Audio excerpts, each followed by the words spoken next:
You're listening to Thursday Night AMP on the Angry Marks Podcast Network.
Well, the knockoff AC/DC band can only mean one thing, and that's that it's time for Thursday Night AMP. As always, I am your hostess with the mostest, Stevie J. We got an all-star cast tonight, a full house for Thursday Night AMP.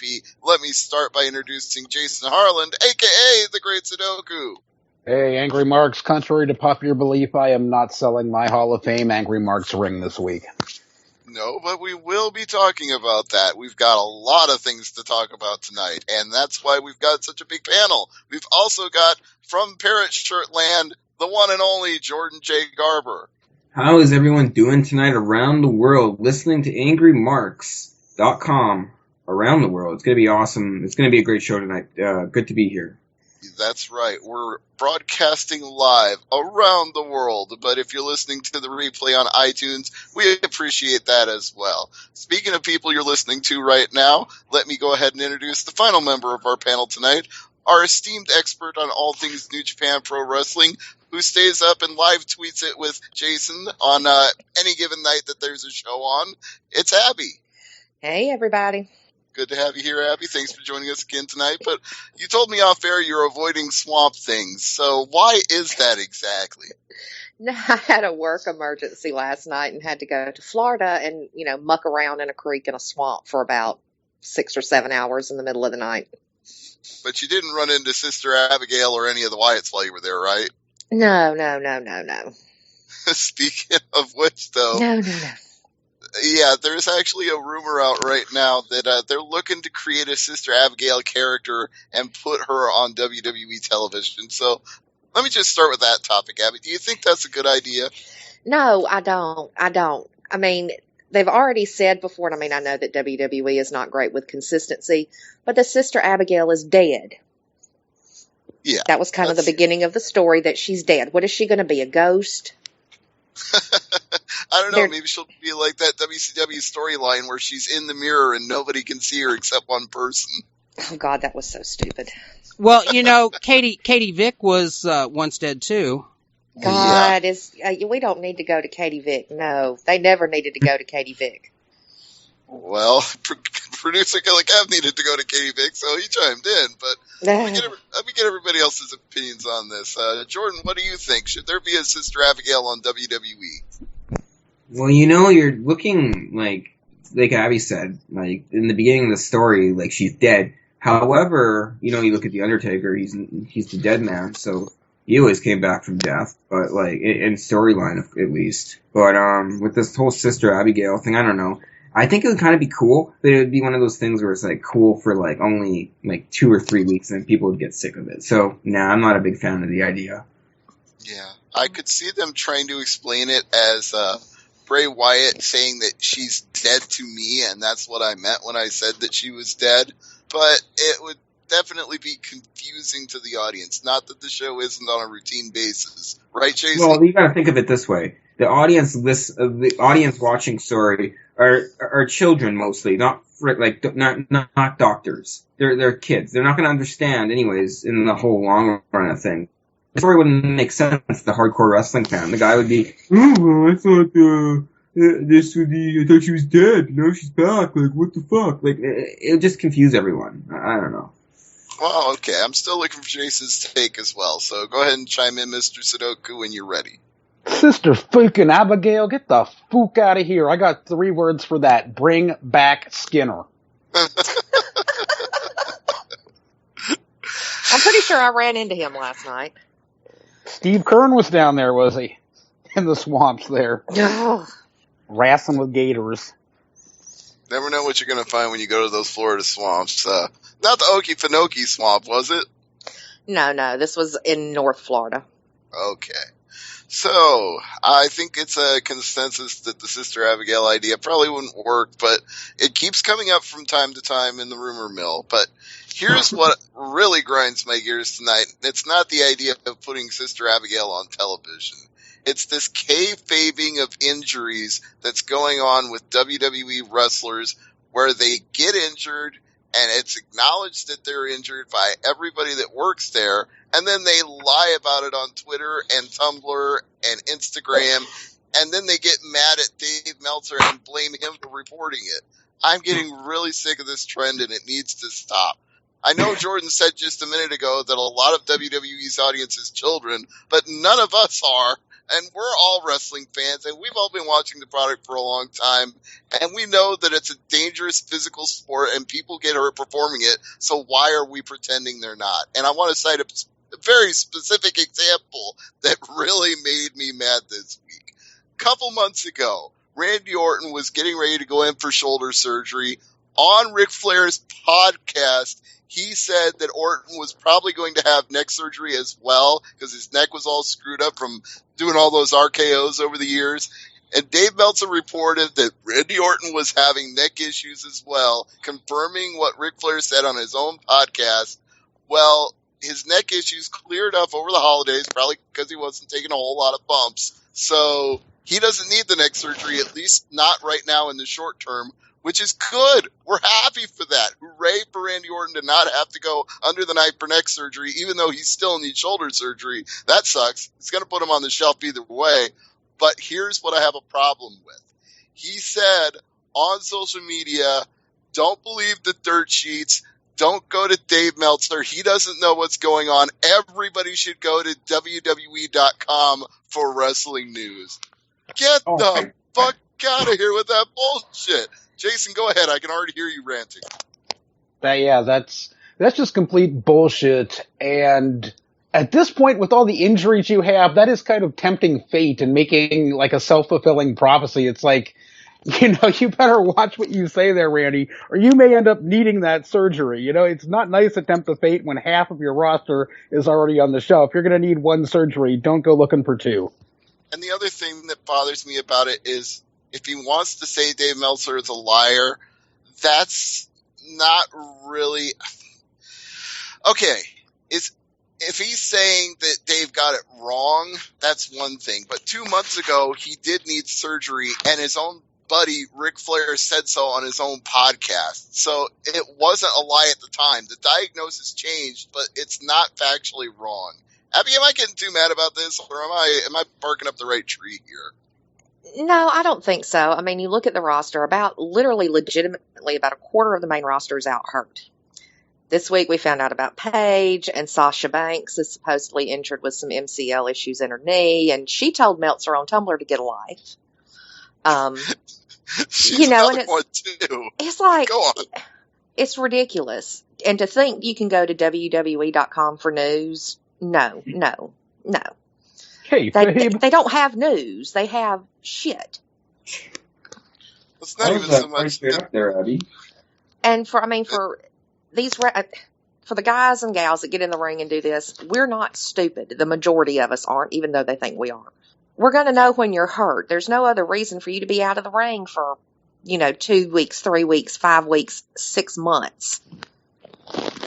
Yeah, we're supposed to just pretend you went on an extended vacation to the Bahamas and that you don't mind not getting paid to work. I mean, there's a downside guarantee, but it's not that good compared to actually being on the road and being in the ring. Yeah, I mean, it's ridiculous to sit there and start, bitching and moaning at people on Twitter and social media because, hey, we're not stupid. We can find out stuff that happens.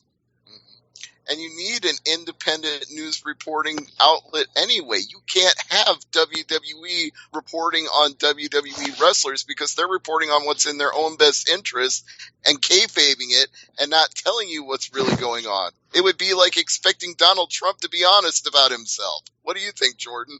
Yeah, that's ridiculous. WWE.com is not your only website for wrestling news. There's other websites, just like this one, AngryMarks.com, and among thousands of others where there's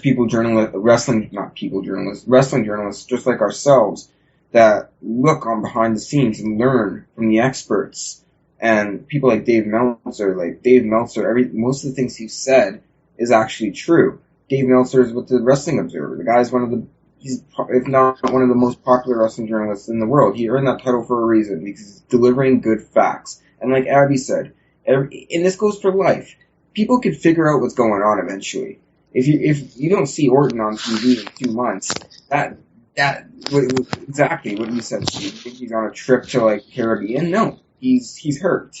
And that's just the way it is. You cannot deny the wrestling internet world and the wrestling media world. Something that is very underlooked nowadays, too, in my opinion.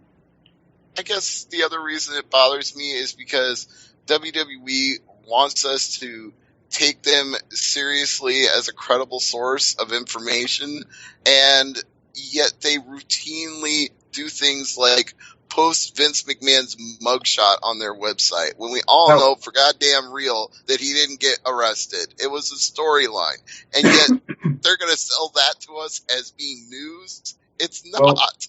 Well, they did also do the Mr. McMahon. Remember when he was in the remember, I gotta say that right. Remember when he was in the limo and it just exploded, and then there was an angle on WWE.com that he died. Now that was ridiculous. Yeah, well, I think that probably would have gone on if it hadn't been for what happened the following weekend. Right. And at the time, I was a kid. This was in 2007, so I was not old by any means. I was probably 12 or 13, and I actually believed it. And I remember when I had Facebook back then, and I think I just started up, Facebook just came out, and I posted all that stuff about rest in peace, Mr. McMahon. I was a mark. And, I actually believed it when I was a kid, which is sad. But nowadays, I'm an adult. They know this shit isn't real. If he passed away, it would be more in a professional manner. I don't like storylines when it comes to, death and, come on. Jason, it sounded like you started to say something there. He said he's trying to call back in. I just got his message, via Facebook. Oh, okay. I think one of WWE's things is that they broke kayfabe all those years ago for monetary reasons. And now they're kind of trying to bring it back, we want you to believe it when we want you to believe it. But the rest of the time, no, don't. Well, another example of that where it just doesn't pass the mustard with me anymore is when Triple H is supposedly devastated with injuries suffered at the hands of Roman Reigns on Raw, and then 2 nights later, he's on NXT. And they're not reporting both of these things on the website and noting the contradiction. If they're supposed to be credible, they would point out the fact that he's supposedly devastated by these injuries, but here he is on NXT, so how hurt is he really? Would it be that hard for them to actually report that? But they're not going to. It's not in their best interest to do that. Because to the main roster, NXT doesn't exist. Which is part of the reason people got pissed off about it, is because it's downselling NXT, which in some respects is actually the more popular product right now, when you're pretending that what goes on NXT doesn't exist, and when NXT pretends that what's going on WWE doesn't exist. It's like this Fantasyland bullshit that just doesn't make sense to anybody with half a brain, even Sid Vicious. Yeah, and he's got half the brain that we do. I do. There we go. We got Jason back. I'm back, and yeah, it's. I was thinking about NXT today, and it's really NXT kind of needs to do an angle what Noah did to All Japan, back in 2000, 2001. It's they really need to break off, be their own thing, because this kayfabe bullshit just is not working. No, it's not. Although I am amused, and I'll go to Abbey with this one, that they've spent a lot of time in the last week posting, teasing, interviewing Finn Balor and many others, that the Bullet Club is reuniting in WWE. They can't resist taking this ball and running with it. Your thoughts, Abby? Well, number one, the Bullet Club will never be in WWE. I don't know what they'll call it if, Anderson and Gallows show up, when they show up, but it's not going to be the Bullet Club. They don't own the name. They can't get the name. Right. And if they make it Balor Club, it's just going to be stupid. As much as I love Finn Balor, Prince Devitt, but still, that's just ridiculous. I'll take it over BizCliz, though, which Gallows actually owns the trademark, too. Yeah, Gallows owns that, but I don't know. I mean, Finn he's basically mastered this whole, troll king role of his on Twitter. I think it's great. I find it amusing because there are so many people that kind of really don't know what's going on. And then other people, it's like, okay, we kind of do know what's going on. It's generating more and more, talk and excitement for especially Anderson, who I think is so very underrated. Doc, not so much. But I'd love to see him come in. I'd love to see him reunite. Fale is sticking with New Japan. Tama is saying he's still a free agent. He hasn't signed with anybody. But supposedly they're due in March, so I guess we'll see what happens then. Yeah. My question, though, is who owns Machine Gun Anderson's theme music? Who owns that Bullet Club music? New Japan, I think. Because, they could remove the Bullet Club stuff. I think it just came out on their new music CD that came out, what was it, day before yesterday? Tuesday? Okay. I think. I'm not sure. I know Ishii's new music was on there, and Omega's music was. I'm not sure about the Bullet Club song, though. Oh, the music probably you never they get own to it. hear on New Japan World because that's the music that's owned by other people. But that was music the hot has been rumor changed due to copyright reasons. Right. Although this week there was definitely buzz going around that both the Bullet Club and Shinsuke Nakamura's themes would be licensed by WWE. I don't know how much credibility I would give that, though. I don't either. There's so many questions up in the air right now about Nakamura and whether there's bad blood and whether all this mess is going on. I'm not sure that they would license his music, and I'm not sure that they would do it with Bullet Club either, because they're still going to be selling the merchandise. Bullet Club is still going to exist in some form or fashion, so I can't see them, charging an arm and a leg to Vince McMahon and WWE to license out that music. Yeah, New Japan has everything to lose and nothing to gain by doing that. And yeah, I don't know if there is bad blood with Nakamura or not, but one of the stories that did break between last show and this show is that Nakamura has been stripped of the IWGP Intercontinental title. Yeah, apparently they didn't want to wait till the match with Kenny Omega, which he actually tweeted about today, and he said, that's fine, I'll just beat him whenever he does come back. And it could be that they were going to, give him a proper send-off, and they couldn't do that with him dropping the belt. That's the positive spin on it. Or it could be reading between the lines, it's like I see it more that they don't have that much confidence in Omega, but that's just me reading between the lines. Well, right at this moment, who the hell else do they have? They started that angle, so... Yeah, they've kind of made their bed. They got to lie in it now. At least for the time being. Got John Cena Hashi. Well, Jordan, what do you think about this tease of the Bullet Club or perhaps the Balor Club in WWE? What are your thoughts on it? Well, you see all these websites confirming the information.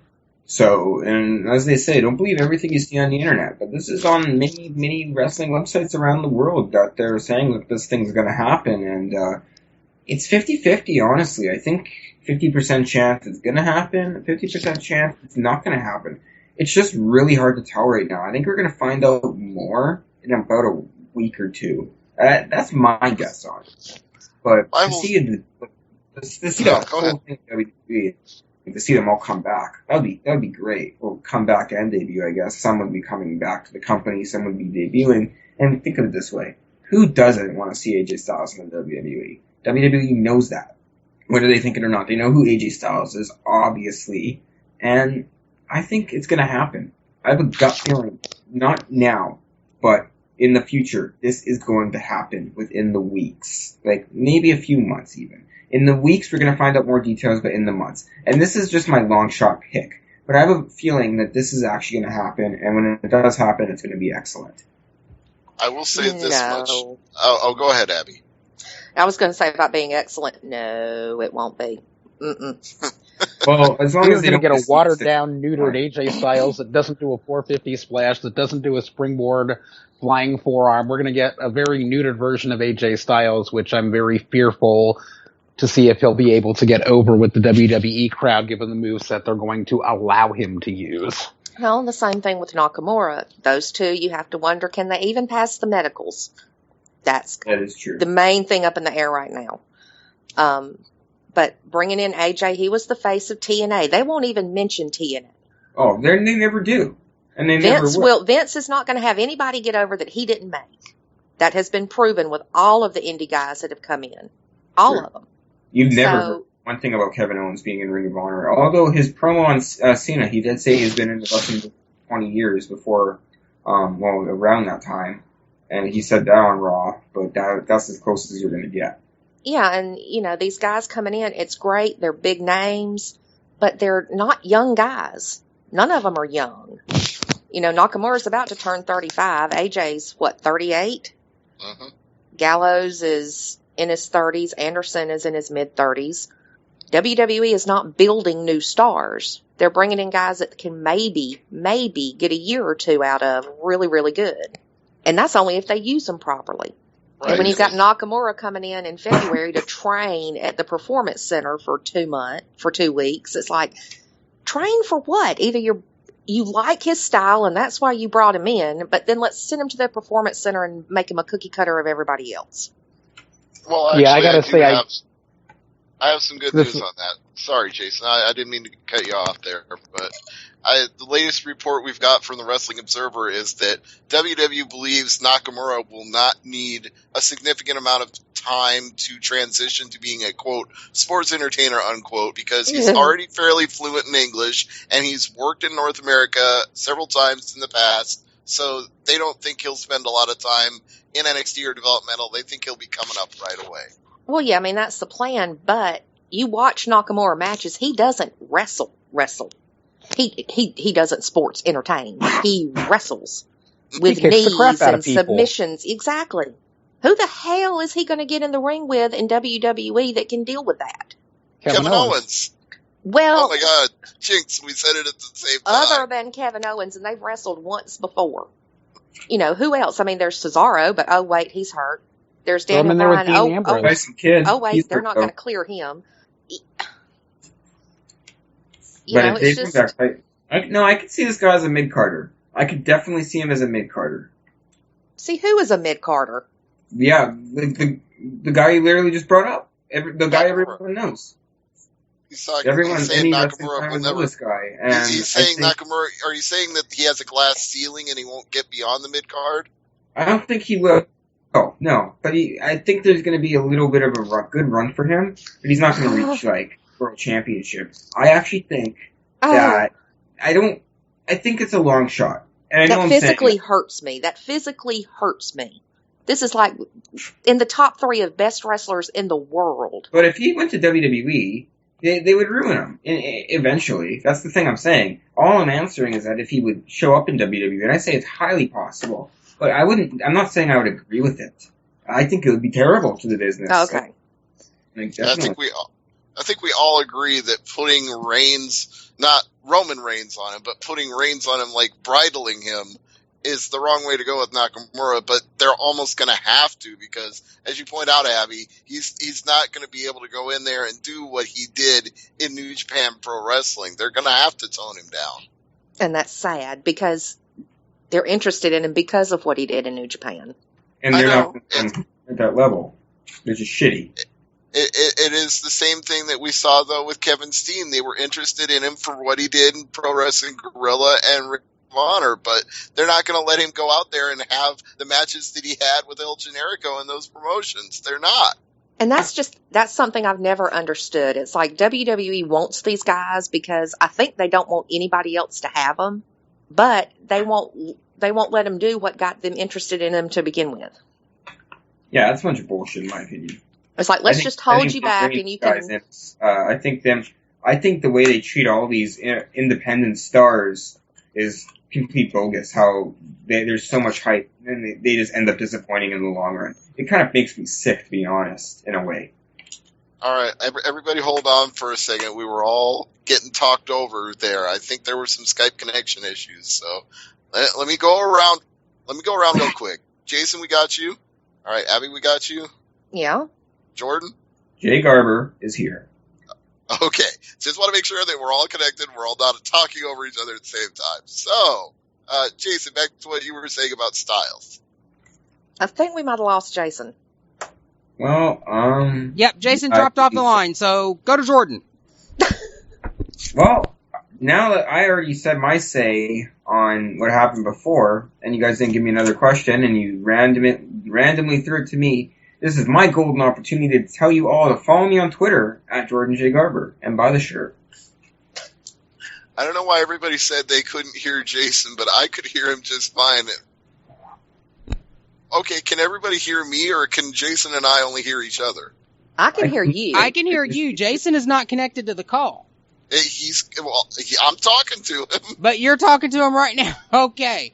All right, then. How about, wow, this is a run. How about everybody hang up, and I'll call you all back, and we'll start this over again. All right, let's do that. Let's all hang up. Live radio, everybody. We'll be back in just a moment.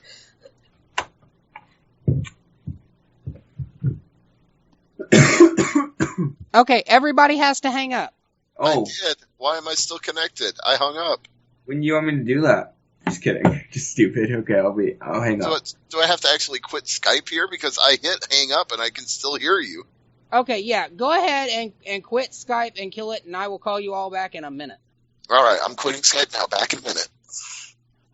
You shower with your dog every day. Do you and your dog use the same soap? If so, one of you is damaging your hair. Really? Dial Cross Species is specially formulated for both humans and dogs. You'll like that it gets you clean. He'll like that it smells like beef. That sounds great. Jim, are you showering with the dog again? What the hell?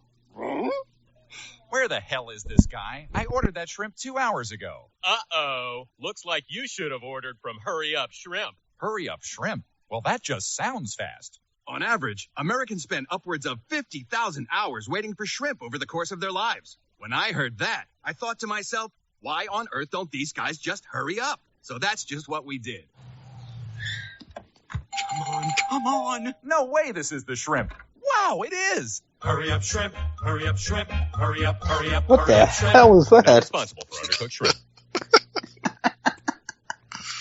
What the fuck? Lois took the bike. Hey, wait a minute. This is a great time for me to do my Suzuki Samurai promo. That's what they're going to do, Hawaii Nakamura. scumbag. Do you chug energy drinks in Arizona? Suzuki Samurai. Ninja name, Garbage Cat. Okay, Kevin, I think you can kill the Family Guy promos now. I think we got everybody back online now. All right. All right. I got Jason, sound check. Test, 1, 2, 1, 2. Abby, sound check. Hello, hello, hello. And Jordan, sound check. All right. 1, 2. All right. So how about we start all over with the point that we left off with, if we have any brain cells left to remember that. Talking about AJ Styles. Probably not for me. Oh yeah, let's go back to Jason because he was talking about AJ Styles and I could hear him, but nobody else could. So Jason, the floor is yours. I'm talking about AJ Styles and how I hope that the WWE doesn't fuck up his introduction like they're going to do with Nakamura. Styles is another guy you can just plug in, a guy that you don't want to send to developmental, a guy that you don't want to send to training. If I were the WWE, I would plug AJ Styles right into the Royal Rumble. I would actually pull a swerve and I would have him win the title at the Royal Rumble because it is in a Royal Rumble. It's not a head-to-head match. Anybody can win, and I think that would be a wonderful way to not only introduce AJ Styles, but get him over and start some nice angles going.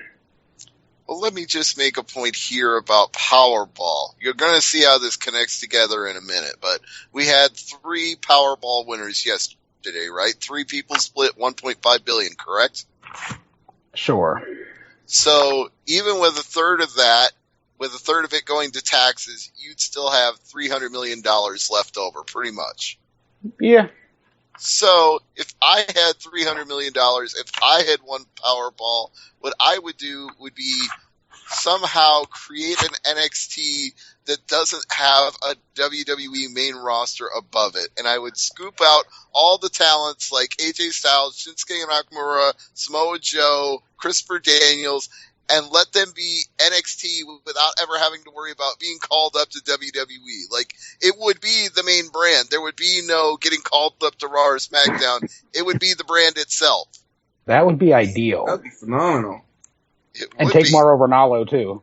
Speaking of which, we'll get to him in a minute, but I just, it's the whole dichotomy right now of WWE that's driving me crazy, that guys are actually willing to admit they'd rather stay on NXT than get called up, and WWE still has to pretend we're the big time, we're everybody wants to be.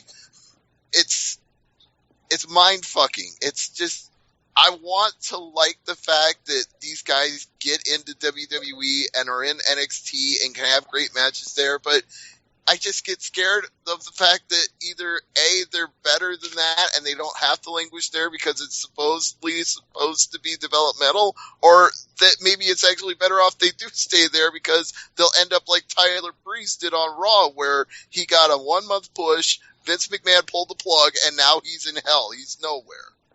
Yeah, at least he's still wrestling on WWE, but that's not the point. I guess so.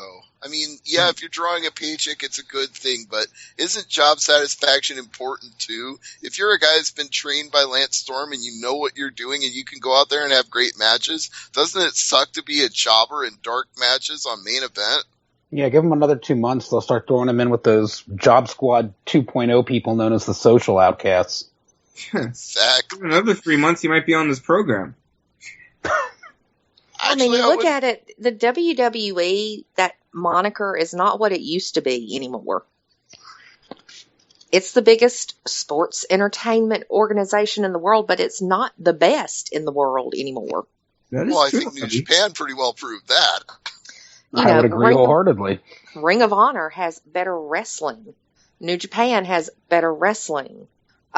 Some of the other indies have better wrestling. Lucha Underground has better production values, it seems. Pro Wrestling Guerrilla definitely has better wrestling.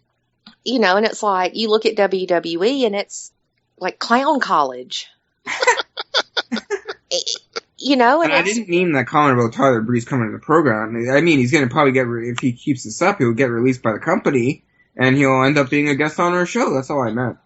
No, I understood that. In fact, I would be more than happy to interview the guy because I like him a lot. But I want him to succeed. I want there to be a path to success for him. That's all I want for anybody who gets a WWE contract, whether they're good, bad, or awful. I want them to be able to succeed at their job, or at least get better and be useful in their job and have job satisfaction and make a good living doing it. But is just drawing a paycheck enough? I agree with you wholeheartedly, Stevie, that there's definitely a non-sports entertainment show that is needed that is a quote-unquote main roster show. You know, be that feeding in from NXT, you know, be that some kind of brand extension. But yeah, have NXT feed, you know, primarily into a non-sports entertainment show. There'll be some sports entertainment guys that come up through NXT. You know, they can feed into the Raw roster or whatever you want to call it. But yeah, I mean, with WWE is going to single-handedly kill the industry if they keep rating talent that are actual wrestlers and try to squeeze them into the mold of sports entertainers that they're not. The only thing that we're going to get that's... Go ahead, Jordan. And like, I know, WWE isn't making the perfect decisions right now, but you have to understand, wrestling, I know you guys are pure wrestling fans, and so am I, but in my opinion, in wrestling, you just have to have a little bit of entertainment on the side. You just have to have a little bit of drama. Like, you need your storylines, you need all that. But I think in some ways WWE overdoes it. They don't do anything with storylines. There aren't storylines. There aren't angles. If anything, it's this instant gratification mindset that they have of, let's rush it all in 1 week, and then next week we have no continuation, no logic, no nothing, because we're going to do something completely different. That is true. You know, that's like with Tyler Breeze. That was kind of the test case for building a homegrown star. And what did they do? Bring him up? Oh, well, this didn't work in a month. So we're giving up on him. If you look really, really closely, he was part of the All in the 1 versus All match, kind of a cameo appearance there off to the side of New Day. But yeah. Oh, please, that was a 1 versus 1 match. That was Reigns that and was Owens. essentially a lumberjack elimination match. That was pretty stupid. It's like Raw wonders why their ratings are dwindling. I mean, I honestly don't know what was worse, that main event or the main event of SmackDown, which I fell asleep during. They were both pretty bad. Wait a minute, how have you already seen SmackDown? It's still airing on my TV right now. Not this SmackDown, last week's SmackDown. The double count out between Owens and Ambrose, where the match went on for about 45 years, and Mauro Ranallo was fantastic at calling the action, but my God, that show was so boring I fell asleep 3 times during it. Hey, well, Owens and Ambrose are in the main event this week, too. But since I did tease it earlier and we're talking about it now, Mauro Ranallo's in his second week as the lead announcer of SmackDown, and I know I saw a tweet from Abbey saying this show is better simply because he's on it, but I want her to expand upon that, and I want to get everybody else's opinion on Mauro being on SmackDown. It's just nice to hear somebody that actually sounds like they know what the hell they're doing, and is not afraid to call a wrestling move instead of talking about some dumbass bullshit like JBL or going off on a tangent like Cole or calling a golf game / funeral like Byron Saxton. I mean, God. Man, Abbey, you're bold. It's just, I don't know. It's just nice to have somebody that sounds like they know what they're doing and are invested in what's going on in the ring. Well, that's what I would say too, is that it's not hard for Mauro Ranallo to sound invested because he loves professional wrestling. He's very enthusiastic about it, and even if we dog WWE for not being everything we want it to be, he's still going to be enthusiastic because he doesn't know any other way to be about professional wrestling. He can't hold back. Even if it's sports entertainment professional wrestling, he's still going to give it 110% like he always does. Yeah, but I mean, he actually sounds like he knows what he's talking about. And he's focused on what's going on in the ring and not what's going on with Donald Trump or what's going on with Hollywood or what's going on the golf course or Bermuda or, all this other bullshit that the other 17 commentators do. Or what's trending on Twitter right now, yeah. You know what? Hey, don't diss Twitter, though. They can talk about Twitter all they want.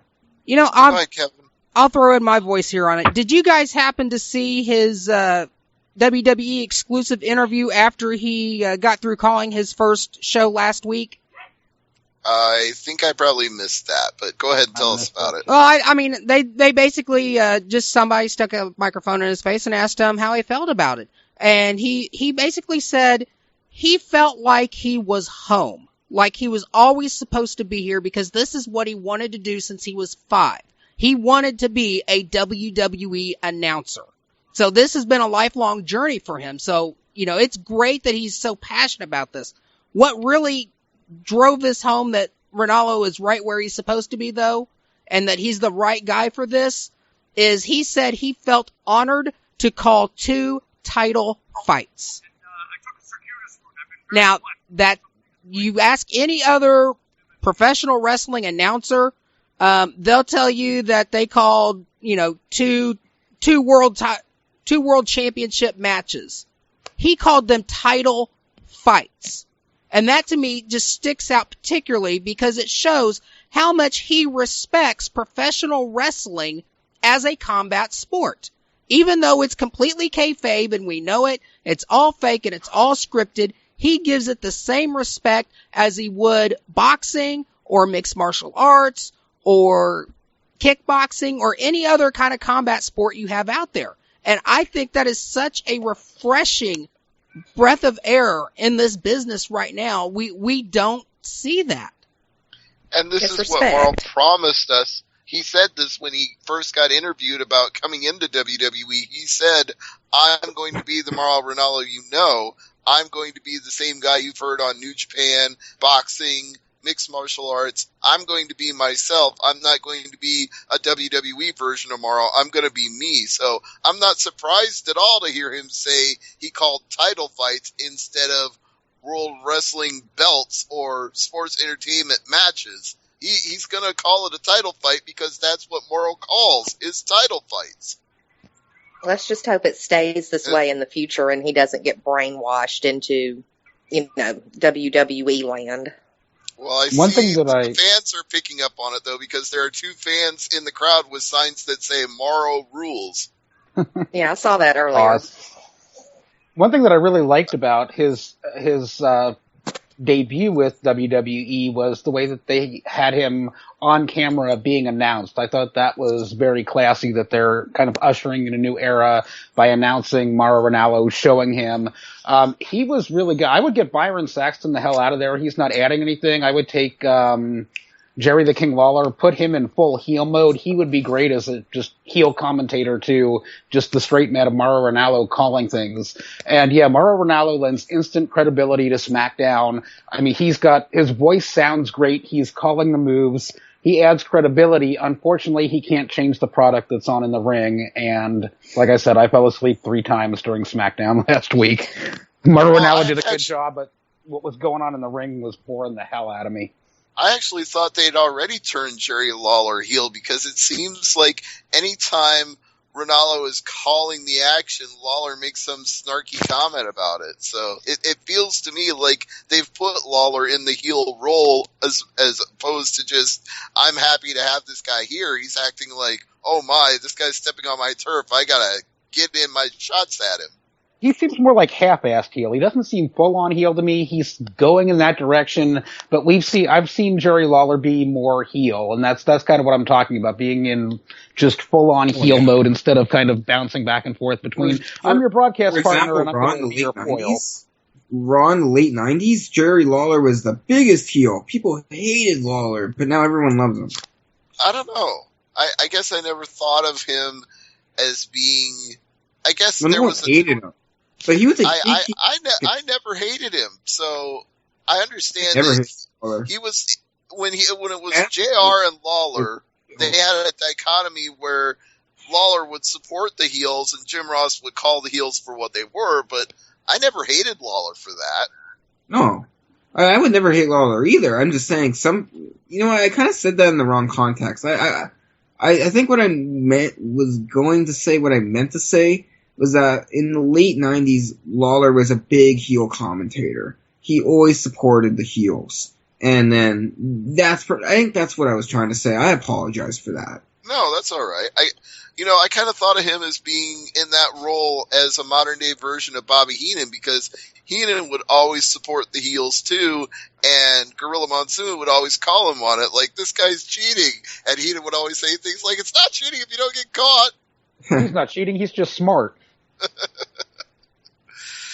So universal opinion then, Mauro Ranallo is good for the product, but SmackDown still needs to be a better show. Yes.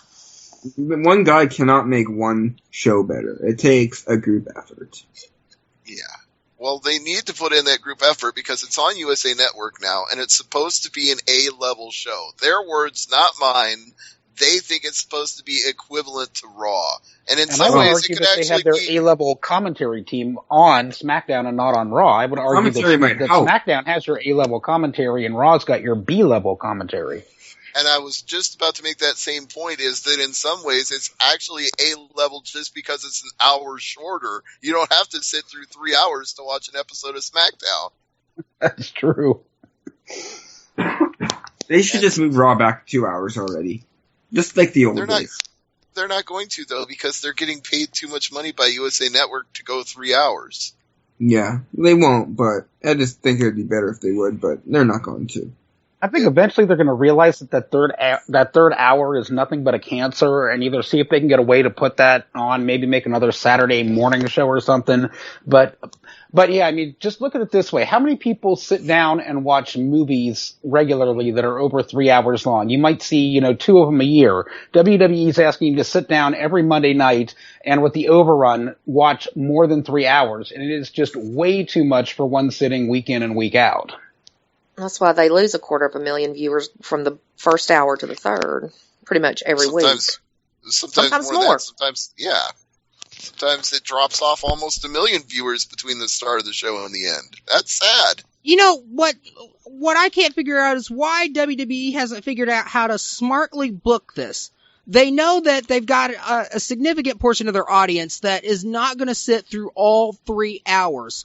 So why not instead program this so that you're going to have essentially 2 overlapping blocks of 2-hour programming and book it like that so that, yeah, you're going to get a certain segment of fans that are going to be on at the start and they're going to, peter out towards the middle. But when they leave in the middle of the 3-hour block, let them leave on a high note like, damn, this is good. We're going to leave it off here. I'm happy. And at the same time, you got another audience that's coming in at the 9 o'clock hours. Give them something hot to start off with as well, and give them something good to end off with as well. Well, they used to do that when it was a 2-hour show. They used to have main events for each hour. It's only with the 3-hour show that they've started to abandon that.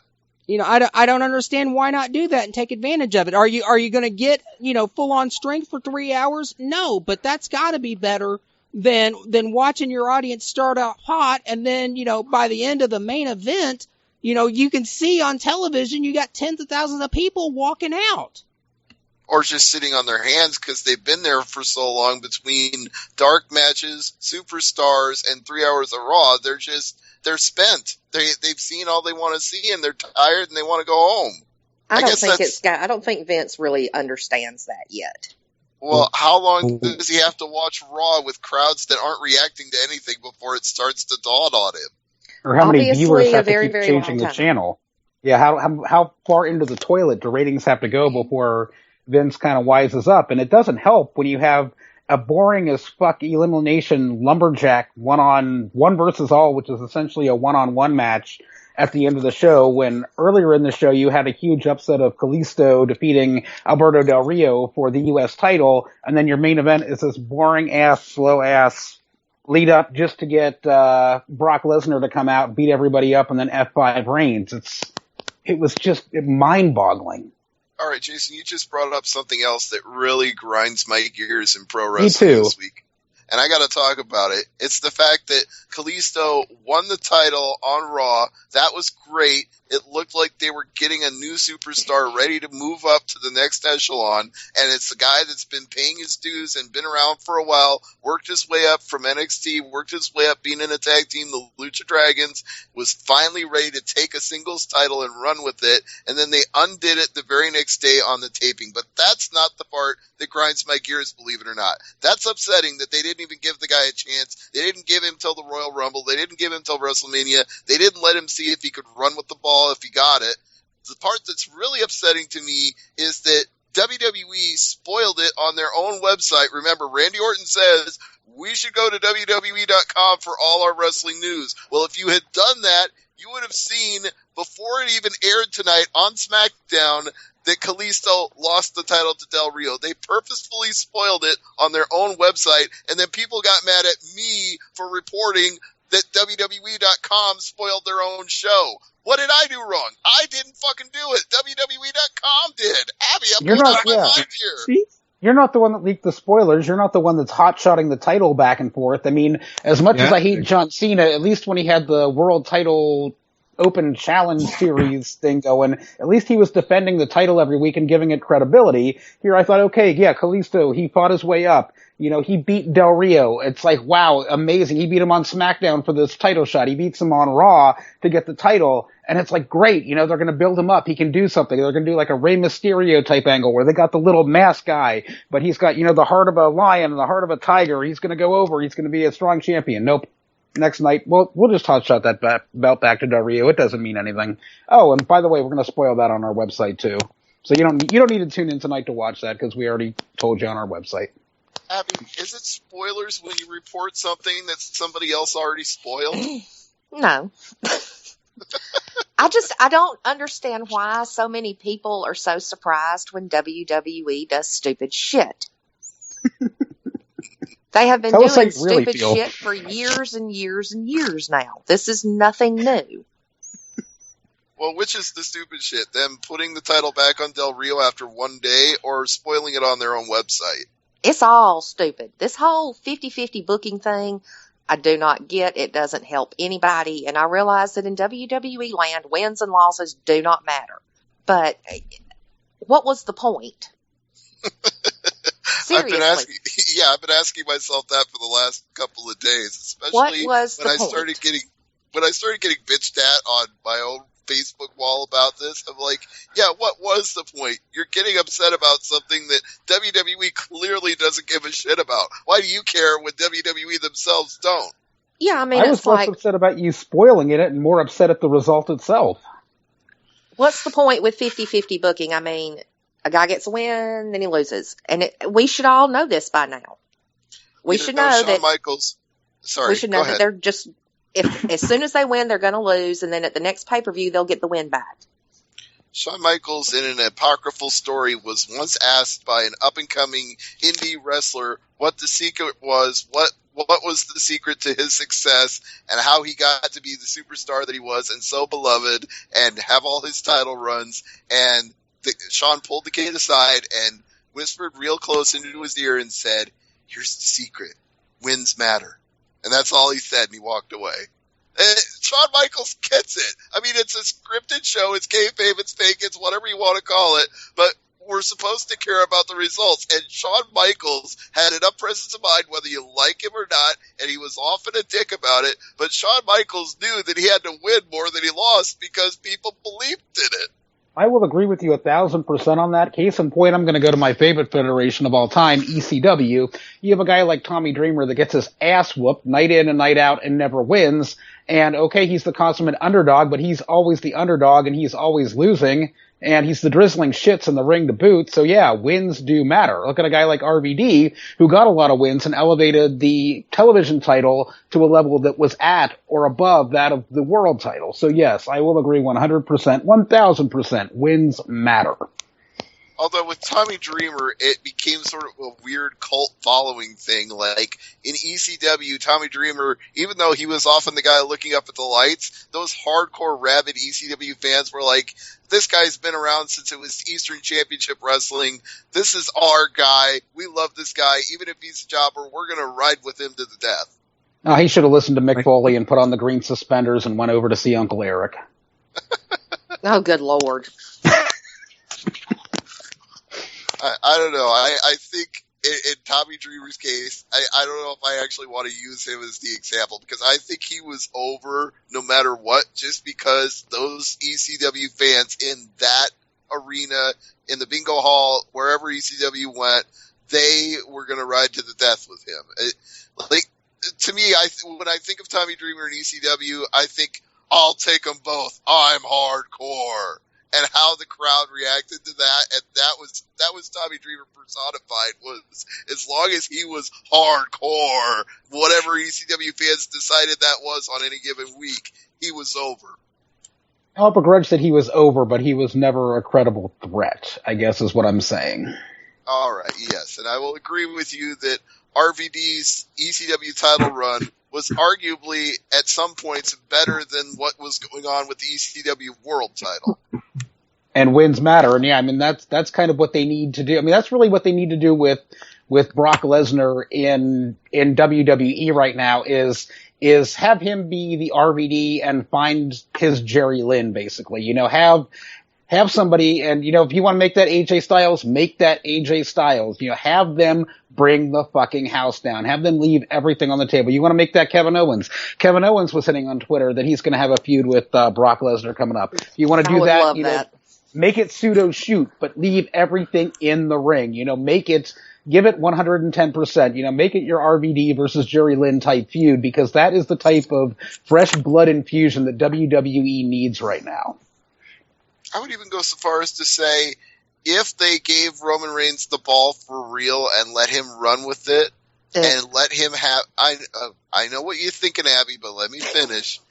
If they let him go out there and go to war with people and not just sports entertain, but go out there and get in physical brawls with people like Brock Lesnar, Kevin Owens, etc., it's going to work as long as, like Jason just said, he leaves it all in the ring. As long as he doesn't go out there and cut cheesy promos and talk about how he's doing it for the fans and stuff that everybody can see through, it'd work. Yeah, but they're not going to do that for the face of the company. And that's what Reigns is being groomed for. The same thing with Cena, you know. They can't be serious. They've got to go out there and be sophomoric and stupid to appeal to the kids. You know, it's like you can't go out there and be an ass kicker anymore because somebody might get offended. Well, and the face of the company can't do that. I guess that brings up another point I wanted to hit, which was some news that just came out that's going up on the site tonight that comes from the Wrestling Observer. We can all knock John Cena for being what he is, for being the face of the company, but between merchandising revenue and his downside guarantee and video game royalties and everything else that he gets, he's earning about $10 million a year. Whether we like it or not, the guy is very well compensated for what he's doing right now. So he is vastly overpaid. Maybe I will agree. Maybe he isn't, but it's hard to argue with the fact that if somebody's paying you $10 million a year to do something, you'd go out there and do whatever cheesy thing they ask you to do.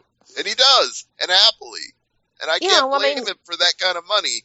Good for him. Let him go out there with his Technicolor t-shirts and be a sophomore little shit. And, you know, he's going to be one of these guys that was the face of a company for a decade that has, you know, very little legitimacy at all.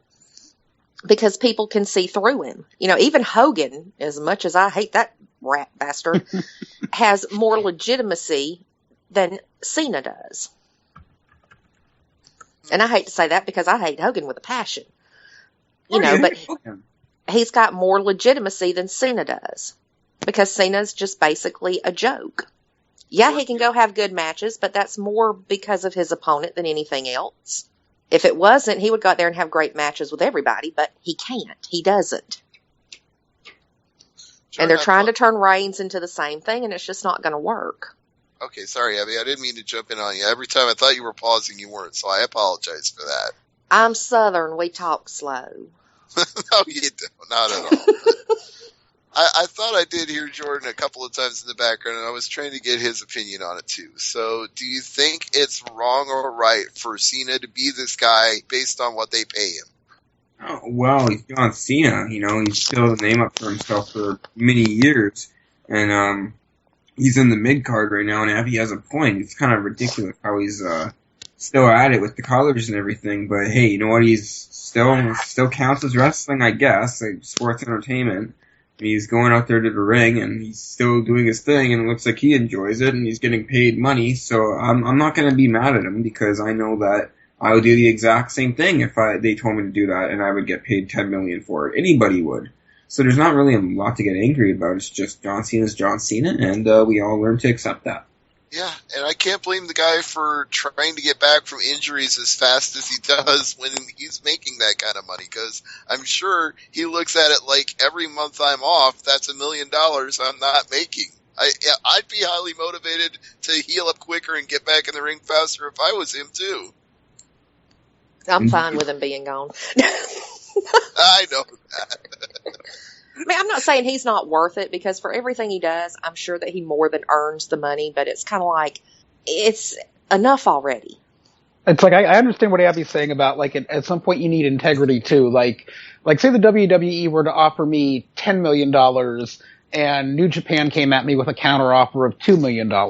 I would go to New Japan for the $2 million. When you get into that range, there's just, you know, a certain amount of money that's just like, I'm not going to be able to spend it anyway. I'd rather do it, you know, be doing this for a company that I like, a company that I'm invested in, a company that I believe in, you know, being true to myself as opposed to being, you know, a corporate shill for obscenely more money. But at that point, money doesn't matter anyway.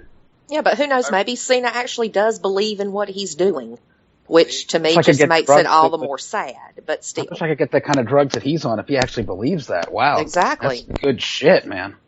Well, ironically, Jason, the argument you just made is what a lot of guys coming into NXT are making right now, is that they're getting offered more money to go to places like TNA or New Japan or Ring of Honor, and they're saying, I want to go to NXT because in NXT, I can be the guy that I want to be and work with the best indie guys in the world. A lot of guys they're taking less money to go to NXT. And I'd argue that's kind of the hot U.S. promotion now, too, is NXT. It's kind of the place to be, and it's a good working environment. And, yeah, that's exactly right. And when you're making adequate money but you're happy, I think that's a better situation than making tons of money and being miserable. Right, which again brings me full circle to why I think it's so scary that NXT is considered developmental for WWE, because guys who would happily take less money just to have good wrestling matches have to worry about being called up and not getting to have those matches. That's sad. It is. But I don't want to end on a sad note. I want to end on a happy note. I want to find something positive to finish the show out with. So, Sting getting Jordan. inducted into the Hall of Fame. Okay, well, let's try to take that one and see if we can put a positive spin on it. Let's see if this works, because we have Sting coming into WWE, losing his first major match, winning a couple on TV after that, then getting in a feud with Seth Rollins where he gets hurt and basically put on the shelf for the rest of his life. So his WWE career would not be Hall of Fame worthy. However, his pre-TNA career in WCW probably would be. I would even argue his TNA career would be, because he held that company together by sheer force of will alone a lot of the time. But they're not going to let him mention that. He's not going to get to acknowledge that in his Hall of Fame speech, let alone the fact that he's in TNA's Hall of Fame. I feel like if you don't tell the story of Sting being the face of WCW, and then for a large part of TNA being the face of TNA as well, along with AJ Styles, you're leaving out a huge part of his life. I'm not sure I'm comfortable with that. And I know it's WWE politics that you don't mention TNA ever. But that Hall of Fame speech, I just feel like it's going to bother me. Jordan, let me start with you. What do you think? Yeah, I kind of pretty much agree with you on that, Steve. That he should acknowledge TNA and they're not going to let him? They're not going to let him acknowledge TNA. TNA was a big part of his career. And WWE's not going to let him mention everything else. He's going to mention it, but he's not going to mention the name TNA. It's just not going to happen. WWE won't do it. And I think everyone's learned to accept that fact. And it's kind of sad, because WWE is like China in a way. They don't want them to know about the outside world of wrestling. All they want them to know is about the outside world of WWE. All they want them to know is about WWE. That was actually appropriate. You think you made a mistake, but you didn't, because they want you to know about the world of WWE, and they want you to know about the world outside of WWE that's WWE approved. So yeah, exactly. You hit the nail on the head without even trying to. So congratulations. You've earned another parrot shirt sale for that one. Thank you very much, Stevie. Abbey, what do you think? Does it matter that he won't be allowed to acknowledge TNA, or do we just forget about it?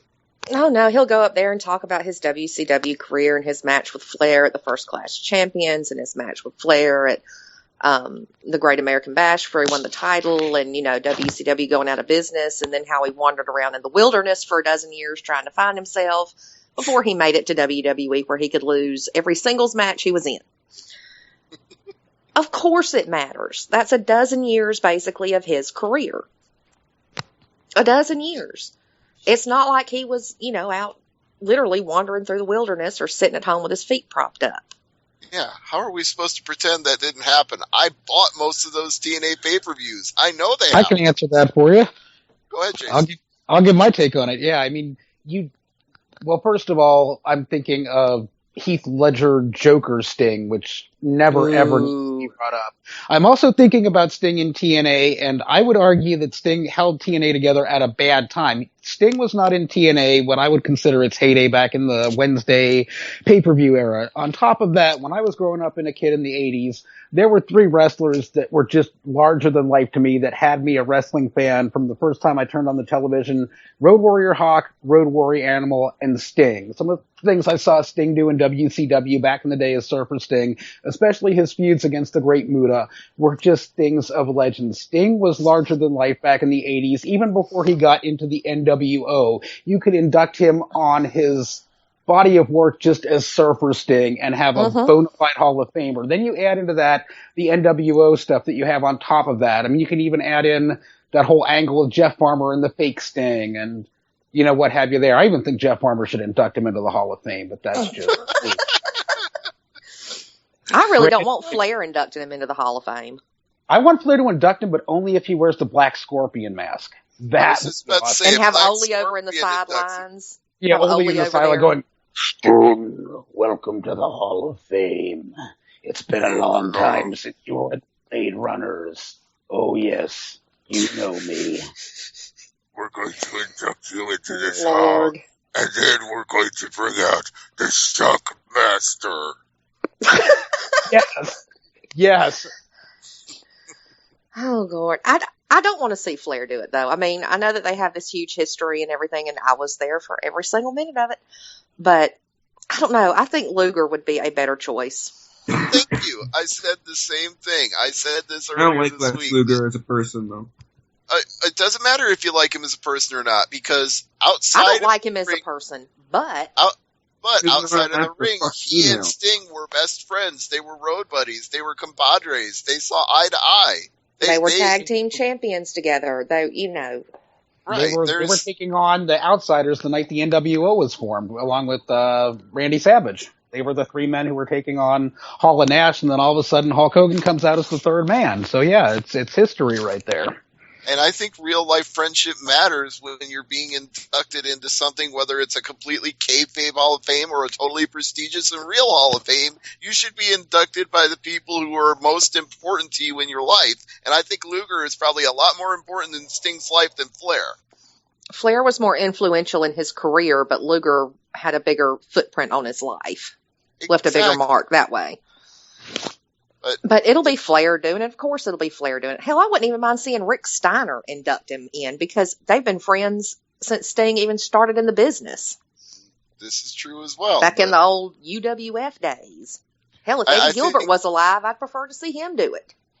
I think that we're going to get to what any of us want is maybe on a WWE Network pre-show before the Hall of Fame, they might trot out Steiner and Luger to say a few kind words about it, but that's as close as we're going to get. Let's bring Scott Steiner in this time, too, to the Hall of Fame induction ceremony. Just like last year, or the other year. Just kidding. I think Scott Steiner is still on the banned at the door list. I don't think he's getting in. Man, that's not fair. You know, let the man speak his mind. He's done enough of that. We've all heard it 100,000 times. He's a good guy. Yeah. Scott Steiner has spoken his mind to Jordan J. Garber on JGW. He has. You guys enjoyed that. You guys definitely enjoyed that. We were cool, though. We had Subway after. I have to tell you something funny. Every couple of months, I get a favorite on one tweet over and over again that somebody tagged me in when you interviewed him on your show. What did they say? They said, quote, he sucked off Big Papa Pump. Oh, well, fuck you, should have said that. Go fuck yourself. Jordan J. Garber's here, uncensored on AngryMarks.com. I just think it's hilarious that for some reason every couple of months I get a favorite on that tweet. I don't know why it persists. It's just weird, but it does. No, hey, let the haters hate. That fan can't say he interviewed Scott Steiner, so he can shut up. That's true. That's very true. But I do love all the fans. I do love the wrestling fans around the world. You do have your right to an opinion, but no. We did an interview, then we had Subway, and we talked about football. That's how it happened, and it was chill. It was like not even a good interview. It was a quick interview, and I got what I wanted. I was happy, and I ate a bunch of Subway, and then woke up and thought about something else. It wasn't the biggest deal. Honestly, a quick interview with Scott Steiner might actually be better, because if you had a long interview, he'd start rambling about how the Earth tilts on a 27-degree axis. I would love that, though. That would be money. Just like Jordan J. Garber's money every Thursday. But it's all, the point being so is that, you think what you want to think about the Scott Steiner interview. It's the Scott Steiner interview. Take it or leave it. Enjoy the fucking interview, and, go from there. Jordan's fired up, passionate. I like it. So maybe that's a good time for us to plug the Jordan J. Garber Parrot t-shirt. Go out and buy one. Follow him on Twitter at Jordan J. Garber. Hey, Jordan, anything else you want to plug besides that? Oh, well, I think you pretty much said it all in one sentence, except I'll be appearing at one wrestling show if you live in Winnipeg and you're listening, probably the few people from Winnipeg listening. Check me out. I don't even have the event information. You know what, guys? Just check out my Twitter at Jordan J. Garber. You'll get event info on there, show infos, upcoming shows I'm on, and, of course, archived episodes of Thursday Night AMP. Great to be on tonight, Steve. Thank you for having me. Absolutely. Since I'm getting cheap plugs, I'm going to Abbey next. What do you got to show right now? Oh, go get New Japan World. Just go get it. It's so worth it. 999 yen a month, which is what, like $8.32 a month US. That's right. That's absolutely right. You can find me on TopRopePress.com, RingsideNews.com, Pro Wrestling Authority. I'm always out and about on Twitter at AbbeyBrook2121, and that's about all for me as cheap plugs go. You know, I've been meaning to ask you this for a while, but what is the 2121? What does that stand for? It stands for the fact that somebody already had Abbey Brook. And I had to pick some damn numbers to go after it. So I had an old Twitter account that was just my first name. It was at Abbey. And for some reason, I could not get back into it and, reclaim my Twitter account. So I had to create a whole new one. All right. So it's just random. There's no significance. No, there is no significance to it other than I had to pick some damn numbers. All right. Well, everybody should follow Abbey Brook 2121 on Twitter. She's always entertaining, and she's up late at night, early in the morning when New Japan World is running a live event. Speaking of which, Jason, tell us when the next one is going to be. Next one is going to be on the 17th. So when you go to bed Saturday night, wake up early on Sunday morning at 2 in the morning. This is happening at 4 p.m. local time in Tokyo, which will be 2 in the morning, bright and early Sunday morning. New Japan CMLL Fantastica Mania in conjunction with New Japan and CMLL. So there'll be luchadors, there'll be some pyro guys. So it will be fantastic. It will be beyond fantastic. It will be Fantastico Mania.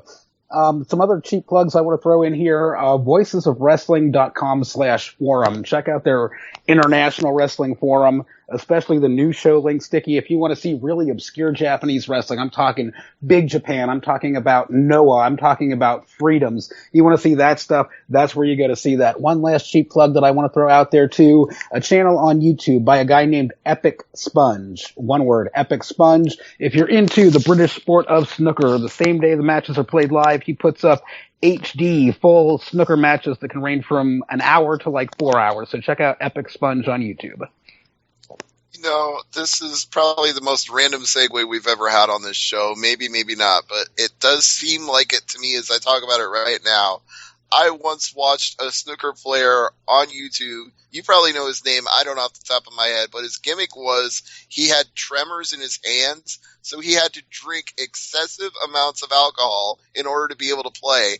And when he did, this guy was a pro. Like, if he quaffed like 3 or 4 pints of beer before a match, he would get every single point on the table. You probably know what I'm talking about. Alex the Hurricane Higgins.